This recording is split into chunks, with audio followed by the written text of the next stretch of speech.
This is the PNGTV Live News Bulletin. I'm Belinda Cora. More than 20,000 kina has been raised so far for the Kato Otio Trust Fund account since the appeal began on 12th of January 2018. PNG RFL Chairman Sandesh Taka says as of last Friday, February the 9th, a total of over 20,000 has been deposited in the account by individuals. The closing date has been extended to midday Friday. That's February the 23rd. The trust fund was set up to fulfill late Kato Otio's dream of building a house for his mom. Mr. Saka says a bank check will be raised at midday on Friday the 23rd after the account is closed. The total amount will be disclosed and the check handed over to the late Kato's family during the halftime break of the pre-season trial match between SP Hunters and the Brisbane Broncos on Saturday the 24th of February. The PNG Apex Studies Centre is now calling for expressions of interest to present high-quality research, policy and best practice papers at the two-day Apex Studies Centre Consortium Conference. This will be held from the 14th to the 15th of May this year.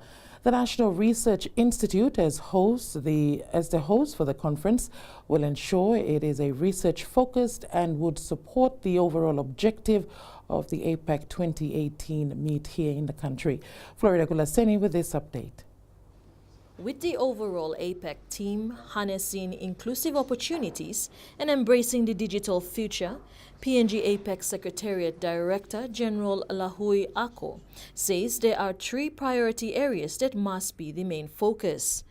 This is to improve connectivity and deepening regional economic integration, promote inclusive and sustainable growth, and to strengthen economic growth through structural reforms. Those are the policy priorities and the pillars that will enable the 80 or so APEX working group this year to advance APEX agenda for the year. With the APEX Study Center Consortium Conference, the overarching theme and policy priorities will be based on those ones which I've mentioned. The conference will also be working around a theme of inclusive growth opportunities in an increasingly connected region, with 4 subtopics presenters are encouraged to choose under.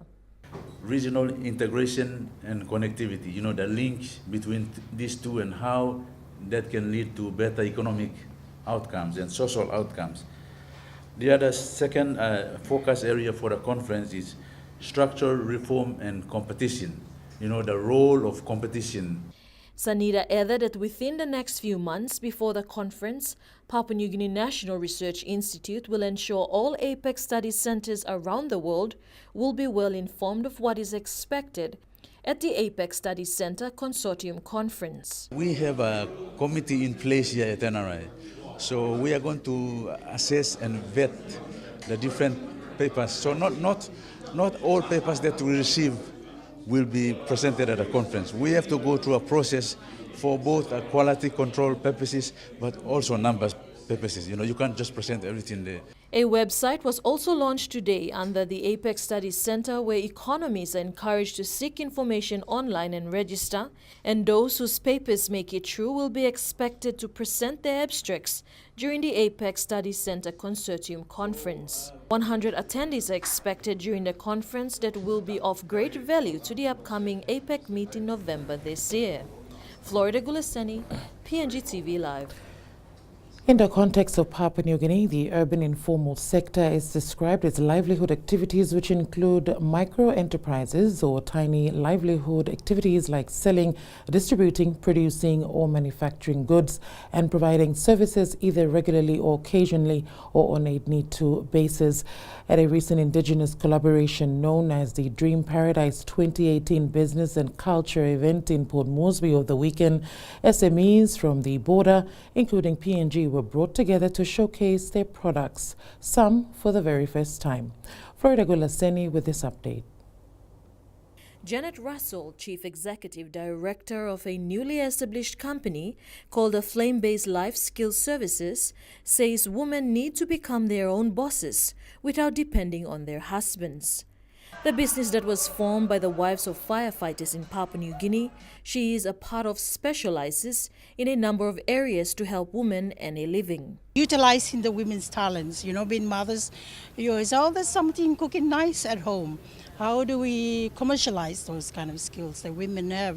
And not just to be at home and cook for their family and wash clothes or, buy clothing for their children, their family, but they can be able to make a little bit of income for themselves. So that's why this business was set up for these women. She added that informal businesses are great, but we need to help the government grow our country's economy. I want to become an agent where women can move away from the informal setting to a more formal setting. Yeah. So my background is in entrepreneurship. And so Janet made a call to the government to look into SMEs that are working their way up and create an avenue for them and to mostly move them into a more formal setting. So we want to have more women come into this business that we set up to come and work in the organization so they can earn a bit of income, extra income to support their family, their children, which they need extra money to help them support their children for their education. Florida Gulaseni, PNGTV Live. While finance or access to capital is an issue for many women entrepreneurs, it is impossible to build a business with little you have or the skills you also gained.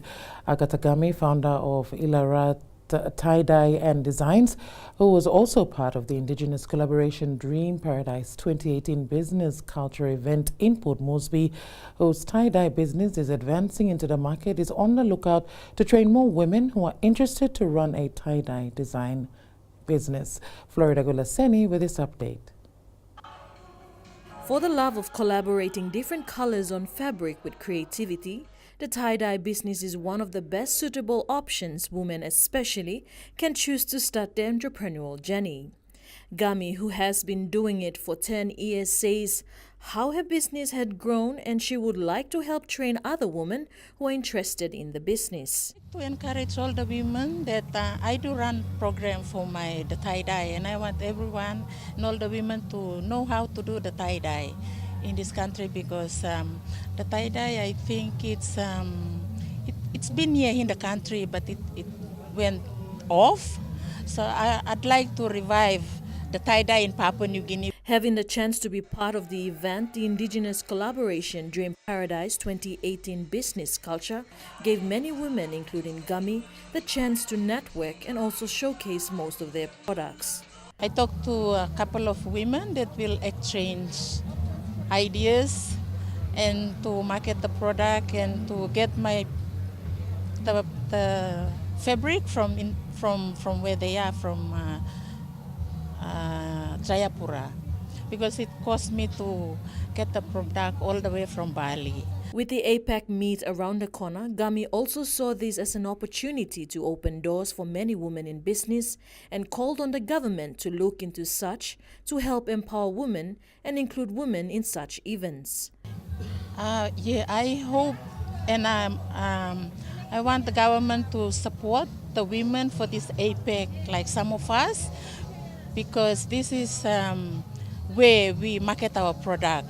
And I think we really need the government to look into the women and what business we are into. She further encouraged women who are out there and interested to start a business to start somewhere. And if interested in the tie-dye business, she would like to assure the interested that it provides a great opportunity to save a huge investment on renting or purchasing infrastructure, and over that you can also look after your home. Florida Gulaseni, PNGTV Live.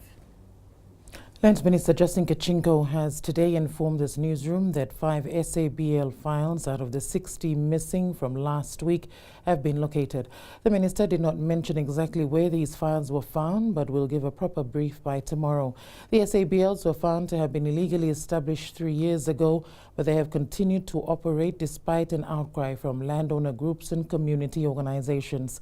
Furthermore, the inquiry report into the Manumano land deal is now with the Prime Minister before it can be submitted to the National Executive Council for deliberation.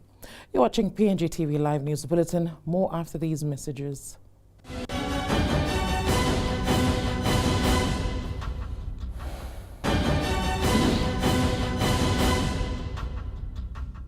Welcome back. You're watching PNGTV Live News Bulletin. 5 serving policemen under the Leh Metropolitan Command have been arrested and charged for the death of a young man from Simbu Province whose body was found at the Leh Ranwara on the 22nd of January this year. Leh Police Boss Anthony Wagambi Jr. confirmed with PNGTV Live it is alleged that the disease and 2 others were picked up by the 5 policemen at Kapiak Street and ordered to swim across the Leh Ranwara.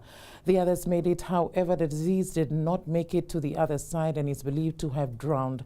With the company of other senior officers, Wagambi says he met with relatives of the deceased and assured them that proper investigations and action will be taken. Upon investigations, the 5 officers have been arrested last Friday and charged with 3 counts each of deprivation of liberty and 1 count each of manslaughter. All 5 were detained in the police cells and will appear in court sometimes this week. The non-stop rains in recent weeks till today has affected many provinces in the country. Here in Central Province, the inland areas of West Mekeo and Kairiku have been badly affected, with a population of 15 to 20,000 people unable to access basic services. Florida Gulaseni with this update.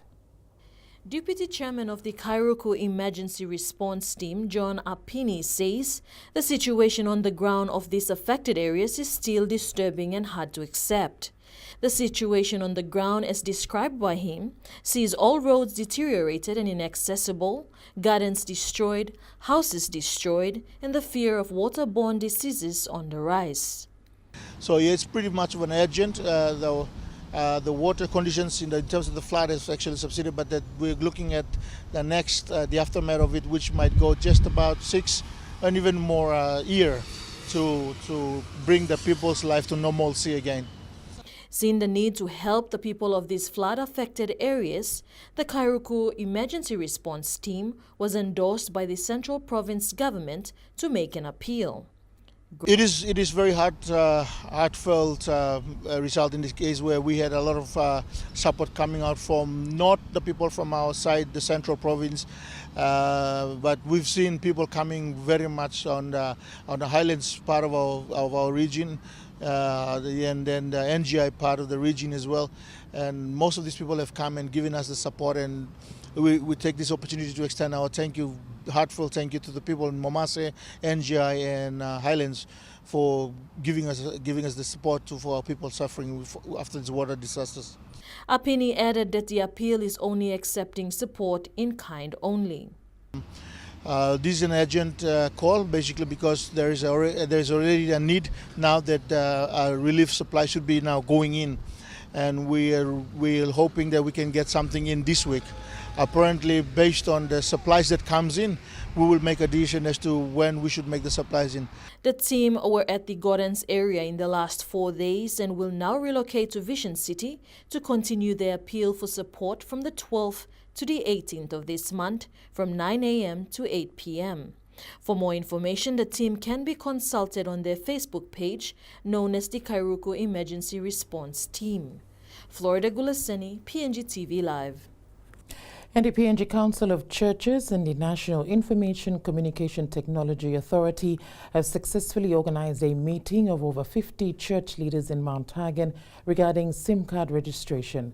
PNGCC General Secretary Reverend Roger Joseph said the sensitization regional workshop from the 9th to the 10th of February this year on SIM card registration was a great success in opening up more opportunities for mobile users in rural PNG to have their SIM cards registered before the 30th of April this year.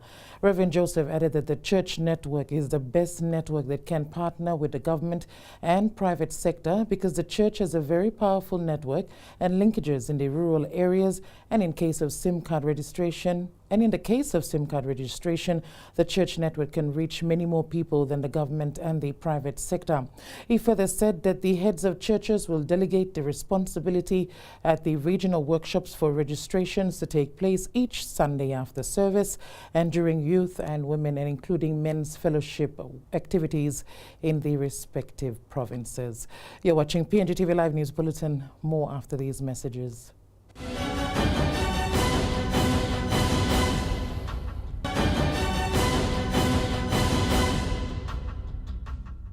Welcome back. You're watching PNGTV Live News Bulletin. As we present this bulletin this hour, Tonga is now being hit by a Category 5 cyclone Gita. One News reported earlier on this evening, or rather this afternoon, that residents in Nuku'alofa prepared themselves this afternoon, as reported by other international media, with a wave of uncertainty over preparedness, as this is going to be the strongest ever cyclone to hit the kingdom. By 9:30 p.m. local time, police confirmed power outages on the main island of Tongatapu, with families and friends urged to remain indoors. Strong winds and rains are currently being experienced, with the cyclone to reach Category 5 by midnight. A state of emergency has been declared today as well. We will keep viewers posted on this story via our PNGTV Facebook news page. For some sporting news, and the NCD leg for the Ipatas Cup competition has kicked off with 16 teams in 4 pools battling it out to earn a spot in the semi-finals. The finals kicked off yesterday with the defending champions Paga Panthers in the semis hoping to make it to the quarterfinals to bring back the cup. Florida Gulaseni with this update. With 4 pools seeing 4 teams each compete in the last season, Pool A saw Emperado Giants, reigning champions Paga Panthers, followed by the Okuk Watchdogs and the New Guinea Online 6 Mile Storms. Pool B, so Agro Bullets and City Redbacks, QPR Wanderers and Yan Velos. That's in the order they are in. And Pool C we had Tapai Aladdins, M2 Mumuts, Debona Hornets and 5 Mile Congos.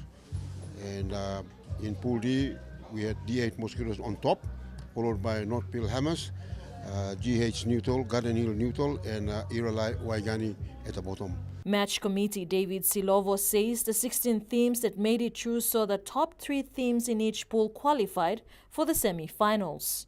We had the very, very good competition so far. The structured football in everything was seen, and high level of defense, as well as, defense was a very key factor here.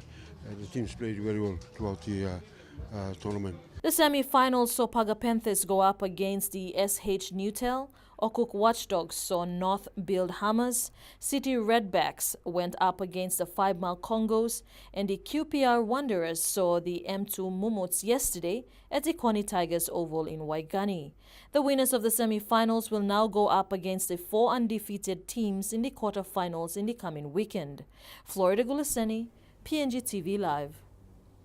And the Port Moresby Corporate Volleyball Competition has kick-started its second season last weekend at the Tarama Aquatic Indoor Complex.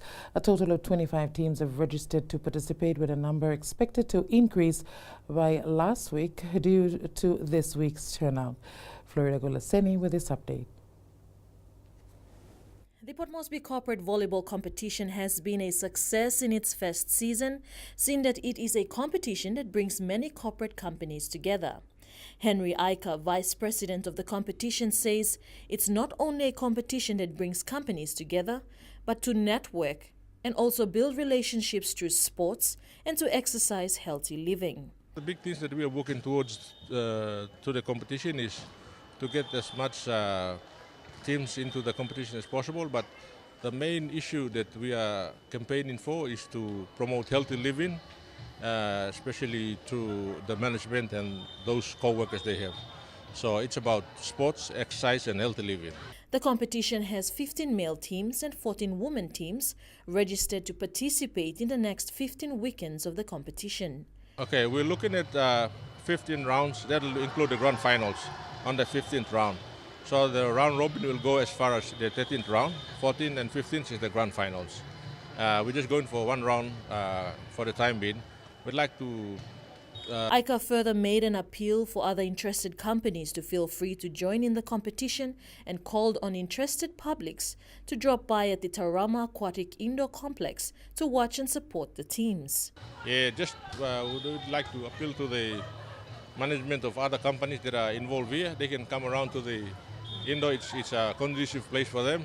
So we'd like to make an appeal to the families to bring their children and their families to the competition. Florida Gulaseni, PNGTV Live. And that's where we end our bulletin for this evening. From myself and the news team, good night.